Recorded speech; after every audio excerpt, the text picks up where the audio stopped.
ఇదిగోండి చూడండి, ఎదురుగా ఉన్నదే డాబాయే మా అత్త వాళ్ళదండి, మా అత్తయ్య వాళ్ళదే. అంటే మా ఆయన గారు పుట్టిల్లండి అది. ఇంకా అక్కడైతే సీతాఫల చెట్టు ఉందండి. కాయ అయితే పండిపోయిందో మీకు చూపిస్తాను చూడండి ఎలా పండిపోయిందో. ఇంకా మా ఇల్లుకి ఎదురుగానే ఉంటుందండి. మా ఇల్లు అన్ని దగ్గర దగ్గరే. మా మధ్యగారి ఇల్లు అయితే పక్కనే ఉంటుందండి. అదిగోండి కాయ అది పండిపోయింది. ఇంక ఈ కాయ అయితే పలకరకైతే వచ్చిందండి. మీకైతే ఇప్పుడు చూపిస్తాను చూడండి. అదిగోండి ఒక కాయ అయితే పండిపోయింది. బాగున్నాను. ఇదిగోండి చిదపళ్ళకే చూడండి ఎలా ఉందో. ఇప్పుడేనండి ఫ్రెష్గా కోసుకొచ్చాను. మీ ఎదురుగుండా కోసుకొచ్చానండి.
అటు వెళ్ళి అటు దిద్దు కదా ఇదేయాలి.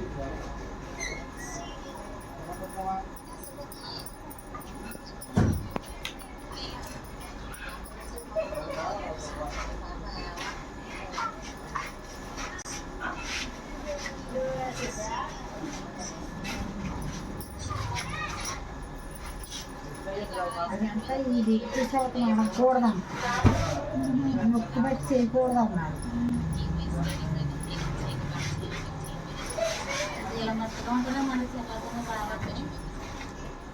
ఇంకా లేదా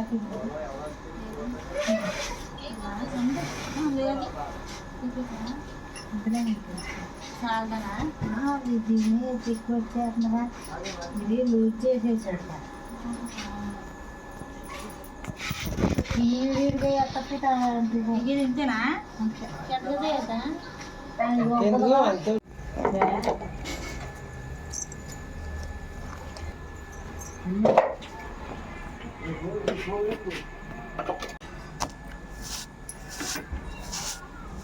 వేసుకోండి డాడీ, నువ్వు వేసుకోండి.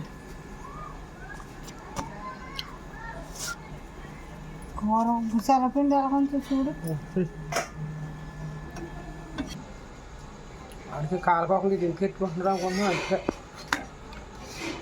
మా మేనల్లుళ్ళు ఇద్దరు, మా ఆయన గారు అయితే చపాతీలు అయితే వేసుకుంటున్నారని చూడండి ఎలాగేస్తున్నారో.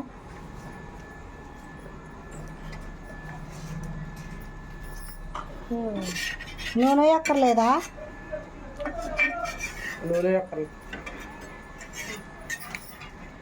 అన్నదండి మీరు ముగ్గురు ఇవ్వాలా? ఇంక ఇయ్యదంటారా?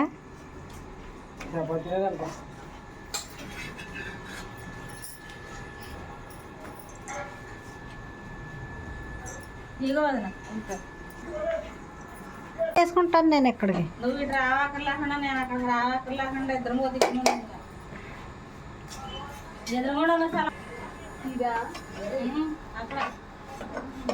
అది అటు మొత్తం 4 ఏపులు వాళ్ళకి ఇవాళ వీడియో చూసుకో ఎలా వస్తుందో. పేపర్ లాగా వెళ్ళిపోద్ది అది.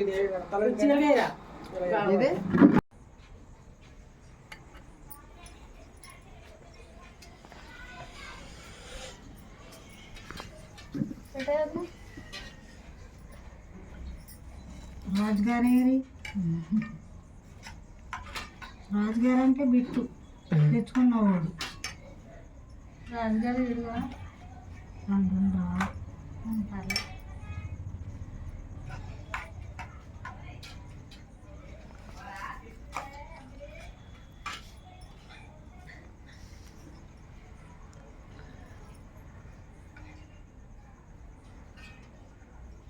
ఇక్కడ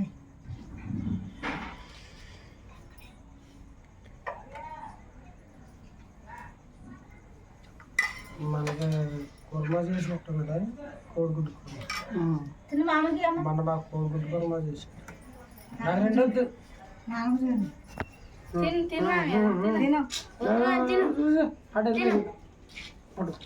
సరిపోతాయి.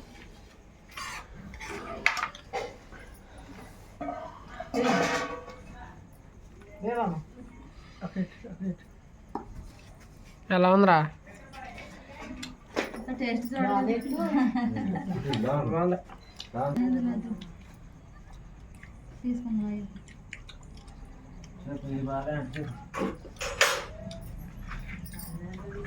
ఎలా ఉంది? సూపరా? నోట్లో పెట్టుకుంటే సరిపోతా. అమ్మ చేతమేటి చిన్న బాగుపోతామేటి అన్నట్లో వచ్చుగా అమ్మగా బాగా చేసిందా?